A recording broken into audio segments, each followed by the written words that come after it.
دوسرا کام خاندانی کیا کرنا ہے؟ تراویح کی نماز. کیا کام کرنا ہے بھائی؟ اور تراویح 20 رکعتیں ہیں, 8 رکعتیں بولو نہیں. حضرت عمر سے 2 روایتیں, ایک 8 والی اور ایک 20 والی, کہ حضرت عمر نے کتنی دیکھو نبی صلی اللہ علیہ وسلم نے تراویح کی کتنی رکعتیں پڑھی ہیں, کوئی بے غبار حدیث میں ہمیں اس کا تذکرہ نہیں ملتا. بس اتنا ہے کہ 3 دن پڑھی ہے, بس. کتنی پڑھی ہے ہمیں نہیں پتا. یہ ہمیں حضرت عمر کے عمل سے پتا چلتا ہے, کیونکہ حضرت عمر بدعتی بولو نہیں ہو سکتے, کیونکہ انہوں نے جب جماعت سے 20 رکعتیں پڑھائی ہیں حضرت عمر نے, تو اس کا مطلب نبی نے ان 3 دن میں کتنی پڑھی تھی. اور ایک ضعیف روایت میں اس کا تذکرہ بھی ہے کہ نبی نے 20 رکعتیں پڑھی ہیں. تو ضعیف روایت کی تائید جب خلفائے راشدین کے عمل سے ہو گئی, تو وہ ضعیف بھی عملاً کیا بن گئی؟ صحیح بن گئی ہے وہ. تو حضرت عمر سے 2 ہیں, 8 بھی اور 20 بھی. 8 والی پر امت نے کسی امت نے عمل ہی نہیں کیا, کیونکہ وہ بالاتفاق مضطرب ہونے کی وجہ سے ضعیف ہے, سند کی وجہ سے نہیں بلکہ مضطرب. کیونکہ جو راوی حضرت عمر سے 8 بیان کر رہا ہے وہی کتنی بھی بیان کر رہا ہے؟ 20 بیان کر رہا ہے. اور جب ہم صحابہ کے دور میں دیکھتے ہیں تو ہمیں سب جگہ 20 نظر آ رہی ہیں, 8 کہیں بھی نظر نہیں آ رہی. تو یہ کیسے ممکن ہے کہ حضرت عمر نے 8 شروع کی ہوں اور کوفہ, بصرہ, دمشق, شام, مصر سب جگہ 20 ہو رہی ہوں؟ اس سے پتہ چلتا ہے کہ حضرت عمر سے جو 20 والی روایت ہے وہ صحیح ہے, 8 والی صحیح نہیں ہے. اور اس کی سب سے بڑی دلیل یہ ہے کہ موطا امام مالک میں ہے 8 رکعتوں والی, جو امام مالک نے نقل کی ہے. لیکن امام مالک خود 8 کا فتویٰ نہیں, وہ خود 20 سے زیادہ کے قائل ہیں, وہ تو 20 کے بھی نہیں 36 کے قائل ہیں. تو یہ کیسے ممکن ہے کہ کتاب کا مؤلف 8 والی ذکر کر رہا ہو مگر خود اس روایت کو وہ اس پر عمل نہ کر رہا ہو؟ ان باتوں کا کسی اہل حدیث عالم کے پاس جواب نہیں ہے. ترمذی میں ایک روایت پیش کی جاتی ہے امام احمد بن حنبل سے. یہ روایت ہے کہ اس میں کوئی مخصوص عدد ثابت نہیں ہے, جتنی چاہے پڑھ لو. لیکن امام احمد کی جو اپنی اصل کتابیں فقہ کی, اس میں امام احمد کے شاگرد جو امام احمد سے ذکر کرتے ہیں وہ ذکر کرتے ہیں امام احمد بن حنبل کے نزدیک بھی 20 رکعتیں مختار ہیں. سمجھ نہیں آ رہی میرا خیال ہے بات. تبھی فقہ حنبلی میں تراویح کی رکعتیں کتنی ہیں؟ 20. اور امام ابو حنیفہ کے نزدیک بھی. لوگ پتہ ہے مجھ سے کیا کہتے ہیں؟ لوگ جو ہے نا کہتے ہیں کہ یار آپ ان حدیثوں کا انکار کر رہے ہو جس میں 8 آتا ہے. 8 والی جو بخاری کی حدیث ہے نا اس کا تراویح سے کوئی تعلق نہیں ہے. بخاری میں آتا ہے نبی رمضان اور غیر رمضان میں 8 پڑھتے تھے, اس کا تراویح سے کوئی تعلق, وہ تو غیر رمضان میں بھی تھی. اتنی سینس نہیں ہے یار, آپ ہمیں قرآن و حدیث سکھا رہے ہو اور ہمیں اپنا مقلد بنا رہے ہو اتنے بڑے بڑے مجتہدین کی تقلید چھوڑ کے. میں لوگوں سے ایک بات کہتا ہوں, ایک قرآن و حدیث وہ ہے جو ابو حنیفہ, شافعی, مالک اور احمد بن حنبل نے سمجھا, اور ایک قرآن و حدیث وہ ہے جو 15ویں صدی کے مولوی سمجھ رہے ہیں. کس کی فہم زیادہ صحیح ہوگی؟ بولو بھائی. ایک قرآن وہ ہے جو انجینئر بیان کر رہا ہے حدیث, ایک حدیث کی تفصیل وہ ہے جو امام مالک بیان کر رہے ہیں, ابو حنیفہ بیان کر رہے ہیں جن کی 80 ہجری میں پیدائش ہوئی ہے, تابعین میں سے ہیں, جو امام شافعی بیان کر رہے ہیں. تم امام شافعی کو چھوڑ رہے ہو, تم امام ابو حنیفہ کو چھوڑ رہے ہو, تم امام مالک کو چھوڑ رہے ہو, تم احمد بن حنبل جیسے محدث اور فقیہ جو امام بخاری کے استاذوں میں ہیں ان کو چھوڑ کر فالو کس کو کر رہے ہو؟ انجینئر کو.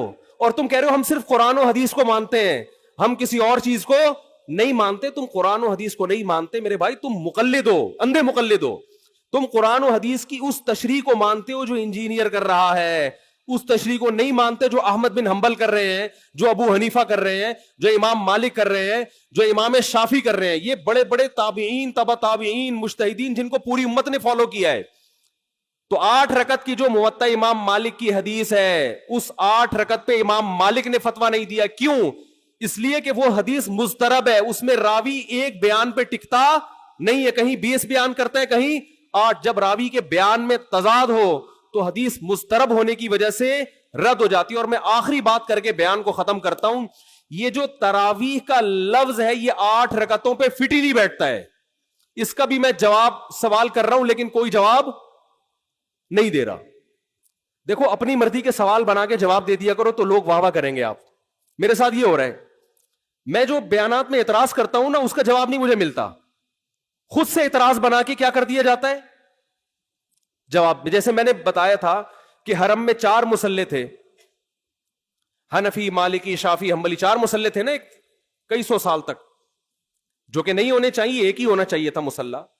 تو لوگوں نے اعتراض کیا 4 مصلے تھے حرم میں، یہ دیکھو کتنا غلط، یہ حنفی مالکی ایسے ہوتے ہیں. تو میرا سوال یہ تھا کہ 5واں کیوں نہیں تھا اس وقت؟ اس کا مطلب 5واں فرقہ وجود میں آیا ہی نہیں تھا، وہ اب پیدا ہوا ہے. وہ ٹھیک ہے 4 غلط تھے، لیکن اس غلط کو بھی صحیح ان 4 میں سے ایک نہیں کیا ہے. سمجھ رہے ہیں کہ نہیں بھئی ایک امام ہونا چاہیے، 4 الگ الگ جماعتیں نہیں ہونی چاہیے. لیکن اس کا مطلب 700 سال تک امت یہ سمجھتی رہی کہ اہل سنت والجماعت کے 4 نمائندے ہیں، 4 مکتبہ فکر، 5واں کوئی تھا ہی نہیں، لہذا اس کا کوئی مصلی تھا ہی نہیں. تو سوال یہ تھا، لیکن جب سوال یہ پوچھا جائے تو ایسے جواب ملتا ہے کہ وہ سوال ہی پی جاتے ہیں. سوال یہ جواب یہ دیا کہ غلط ہو رہا تھا، یہ بدعت ہے اور یہ بدعت ہے، یہ ناجائز ہے. تو ہم کب کہہ رہے ہیں کہ صحیح تھا بھائی وہ؟ لیکن یہ پوری دنیا میں نہیں ہو رہا تھا، یہ صرف حرم میں ہو رہا تھا. اور اس کو ختم بھی حنبلیوں نے کیا ہے کہ نہیں جی امام ایک ہونا چاہیے، سارے چاہے حنفی ہو شافی ہو اس امام کے پیچھے نماز پڑھیں گے. سمجھ میں آ رہی ہے بات کہ نہیں آ رہی؟ تو سوال یہ تھا کہ 700 سال یا 400 سال تک امت کی نمائندگی ان 4 مکاتب فکر نے کی ہے حرم میں، 5ویں نے کوئی اپلیکیشن بھی نہیں دی. اس کا مطلب 5واں تھا ہی نہیں. اور جو آپ یہ مختلف الفاظ بیان کرتے ہو کہ امام احمد بن حنبل اہل حدیث تھے، فلاں میں اہل حدیث تھے، تو امام احمد بن حنبل اگر اس طرح کے اہل حدیث تھے تو پھر امام احمد بن حنبل کے فالوورز کو اہل حدیث کیوں نہیں کہا جاتا ہے، حنبلی کیوں کہا جاتا ہے؟ نہیں آ رہی بات میرا خیال. یہ ایسے ہی ہے جیسے جماعت المسلمین والے کہتے ہیں کہ ہم نبی کے دور سے ہیں، اور پھر بخاری میں دکھاتے ہیں جماعت المسلمین کے الفاظ. او بھائی یہ والی جماعت المسلمین نہیں تھی، یہ تو باقاعدہ آپ نے رجسٹر کروائی ہے 1975 میں. وہ جماعت المسلمین صحابہ کو جماعت المسلمین کہا گیا ہے. تو یہ جو اہل حدیث کا لفظ ہمیں پرانے وقتوں میں ملتا ہے، یہ محدثین کے لیے ملتا ہے، یہ کسی مخصوص فرقے کے لیے نہیں ملتا. پھر بھی میں اہل حدیث کو اہل سنت میں داخل سمجھتا ہوں، میں پھر بھی ان کو نہیں کہتا کہ جہنم میں جائیں گے، لیکن میں کہتا ہوں کہ آپ کم از کم اس چند 100 سال پہلے آپ پیدا ہوئے ہیں، آپ کی جماعت وجود میں آئی، ہم پھر بھی آپ کو گلے لگانے کے لیے تیار ہیں، اور ہم صدیوں سے چلے آ رہے ہیں. آپ ہمیں کیا کر رہے ہو؟ آپ ہمیں گمراہ لوگوں میں داخل کر رہے ہو. تو اسلام بہت پہلے بر صغیر میں آیا ہے، جس شکل میں آیا ہے وہی شکل ٹھیک ہے، بات کی چیزوں پر اعتماد نہیں ہوتا ہمیں. تو میں ایک بات کر کے بیان کو ختم کرتا ہوں. یہ جو 8 کا لفظ ہے نا، تراویح کا لفظ ہے، یہ 8 رکعتوں پر صادق بولو نہیں آتا.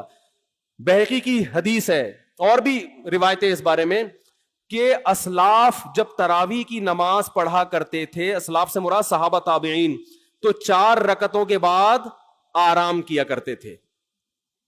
تو اس لیے 4 رکعت کو ترویحہ کہا گیا. کیا کہا گیا؟ ترویحہ. روح سے نکلا ہے، روح. استراحت کا لفظ سنا ہے آپ لوگوں نے؟ آرام. استراحت کسے کہتے ہیں؟ آرام. ترویح آرام دینا. راحت، راحت کا لفظ تو اور آسان ہے نا. ارے راحت کا لفظ نہیں سنا؟ راحت کسے کہتے ہیں؟ آپ کہہ رہے ہیں وہ اسے کہتے ہیں ہمارے محلے میں رہتی ہے. راحت کہتے ہیں آرام، ریسٹ. استراحت، راحت. روح یروح ترویحا، باب تفعیل میں جب جاتا ہے آرام دینا. تو ترویحتن، کیونکہ 4 رکعتوں کے بعد آرام کرتے تھے تو ان 4 رکعتوں کو کیا کہا گیا؟ ایک ترویحہ، یعنی ریسٹ ہے اس کے بعد. اب ترویحہ کا جو لفظ ہے نا، 4 رکعتوں کے بعد کیا ہو رہا ہے؟ Rest. It is called tarawih. سب کو پتہ ہے 4 رکعتوں کو ترویحہ کہتے ہیں. 2 ترویحوں کو عربی میں کہیں گے ترویحتان. کیا کہیں گے؟ جیسے رجل کا معنی ایک آدمی، رجلان 2 آدمی. عربی میں 2 کے لیے الگ لفظ استعمال ہوتا ہے، 2 سے زیادہ کے لیے الگ. تو اگر یہ 8 رکعتیں ہوتی تو ان کو محدثین تراویح نہ کہتے بلکہ ترویحتان کہتے یا ترویحتین کہتے. کیا کہتے؟ 2 ترویحیں. اور ان کے بیچ میں ویسے بھی ریسٹ کی ضرورت پڑتی نہیں. ٹھیک ہے، 4 رکعت کے بعد امام بیٹھتا بولتے چل بھائی آگے جلدی کر، جانا بھی ہے گھر میں ہم نے. تو ترویحتین کہتے، ان کو محدثین تراویح نہیں کہتے. اور تراویح کا لفظ ہے جمع. عربی میں جمع کم سے کم افراد کتنے ہوتے ہیں اس کے؟ 3. تو کم سے کم 12 رکعتیں ہونی چاہیے. لیکن تراویح بھی جمع کثرت ہے، جمع قلت کثرت. جمع اقصا کہتے ہیں جو بہت زیادہ جمع ہو. تو پتہ ہے 4 رکعتیں کافی زیادہ ہیں. تو ان کو تراویح کہا جائے گا. 4 رکعتیں تھوڑی سی بھی ہو تو ان کو تراویح. 4 رکعتیں اگر 3 دفعہ آئیں گی تو اس کو بھی علی وجہ الکمال ہم پورے طور پر تراویح کا لفظ اس پہ صادق نہیں آئے گا. بات آ رہی ہے سمجھ میں کہ نہیں آ رہی ہے؟ سمجھ میں سب آ رہی ہے, لیکن گھننے بن جاتے ہیں, گھماتے ہیں. اب دیکھیں نا یوٹیوب پہ اس کا جو بیان آئے گا نا اس میں گھمایا ہوا ہوگا, اس میں گھمایا یہ اپنی طرف سے نکالا ہوا ہے. اپنی طرف سے نہیں بھائی, بہقی کی حدیث ہے, مصنف ابن ابی شیبہ کی روایتیں ہیں, آپ دیکھ لو. اس میں لوگ کہتے ہیں حوالہ کیوں نہیں دیا مفتی صاحب نے. آپ انکار کرو, میں حوالہ دوں گا انشاءاللہ. آپ انکار کرو کہ ایسا نہیں ہے, ہم ٹائم بچا رہے ہیں اپنا. وہ مجھے کہہ رہے تھے نا اس بحث میں کہ مفتی صاحب آپ دلیل دو, جو دعویٰ کرے دلیل اس کے ذمے ہے. میں نے کہا دلیل اس کے ذمے اس وقت ہے جب سامنے والے دعوے کا انکار کرے. میں نے ستار بھائی کو میں نے کہا کہ ستار بھائی تم نے 1 لاکھ روپے لیے ہیں. ستار بھائی کہہ رہے ہیں نہیں, ہاں لیے ہیں, تو مجھے کیا ضرورت ہے میں گواہ پیش کروں کہ دلیل دوں. وہ مان رہا ہے, تو یہ سب مانتے ہیں. یہ تو علماء جس نے بھی حدیث کی کتابیں پڑھی ان کو پتا ہے کہ ترویح کا لفظ اس لیے لکھا ہوا ہے اس میں. تو اسلاف سے مسجد نبوی میں, حرم میں ایک رمضان بھی ایسا نہیں گزرا جب سے حضرت عمر نے 20 رکعتیں شروع کرائی ہیں کہ 20 رکعت سے 1 رکعت بھی کم ہوئی. زیادہ تو ہوئی ہیں, کم بولو نہیں ہوئی ہے. امت اتنی بڑی گمراہی پر 1400 سال سے جمع ہو گئی. تو میرے بھائی جو آپ سے قرآن و سنت کے نام پہ بات کرے نا, اسے بولے بھائی ٹھیک ہے میں قرآن و سنت ہی کو مانتا ہوں, مگر قرآن و سنت کی وہ تشریح جو ان مجتہدین نے کی ہے اس کو مانوں گا. جو 15ویں صدی کے مولوی کر رہے ہیں تشریح, میں اس کو بولو نہیں, چاہے وہ سعودی ہوں. لوگ کہتے ہیں سعودی عرب میں 8 رکعتیں ہر جگہ ہو رہی ہیں. سعودی عرب میں آج ہو رہی ہیں, 100 سال پہلے کے سعودی عرب میں 8 رکعتیں کہیں بھی نہیں ہوتی تھی. تو یہ کوئی سعودیوں کا کلمہ تھوڑی ہم نے پڑھا ہے کہ جو سعودی عرب میں تو بہت سے لوگوں کی داڑیاں نہیں ہوتی, تو کیا مطلب داڑھی کا انکار کر دو گے آپ؟ تو ہم نے فالو کرنا ہے امام مالک کو, امام احمد بن حنبل کو, امام شافعی کو. یہ بڑے بڑے محدثین تھے, مجتہدین تھے. خلفائے راشدین کو, خلفائے راشدین کے دور میں کوئی ایک روایت دکھا دو 8 رکعتوں والی, کوئی ایک روایت. ہاں جو حضرت عمر سے موطا میں منقول ہے اس کا جواب میں نے دے دیا. اس کے علاوہ کہیں دکھا دو کہ بصرہ میں, کوفہ میں, دمشق میں, صحابہ تابعین کے دور میں رمضان میں 8 رکعتوں سے جماعت سے نماز کسی نے پڑھی ہو. تو نہیں ہے کچھ بھی اس میں. تو اس لیے جو طریقہ صدیوں سے تواتر کے ساتھ چلا آ رہا ہے وہ کتنی رکعتوں کا ہے؟ 20 رکعتوں کا. تو اسی کو فالو کرنا چاہیے. تو دوسرا کام آپ نے خاندانی کیا کرنا ہے؟